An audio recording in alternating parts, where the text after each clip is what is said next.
What's the dumbest thing you believed as a kid? 1. My brother had me convinced for a while that each person had to have a unique favorite color, and since his was blue, I had to change mine. On my first day of kindergarten, we had to introduce ourselves and say our favorite color. I was super stressed out because the kids in front of me picked the good colors, and I kinda panicked and told everyone my favorite color was gray. 2.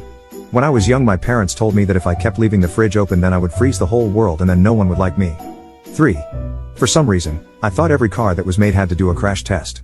Probably because my dad once told that our car had a very good rating in the crash test. I was amazed by the fact that all cars were repaired so well before being sold. 4. When I was about 4, my older sister told me that since the population of Japan was so high, Japanese people slept sideways on their beds so they could fit more people on every bed. I believed it until I went to a sleepover at 13 and suggested that we sleep Japanese style on the bed so everyone could fit. 5. I didn't know cars have a turn signal lever, so I thought the car knew where we were going. I thought the car would use the arrows to tell my parents where to turn. 6.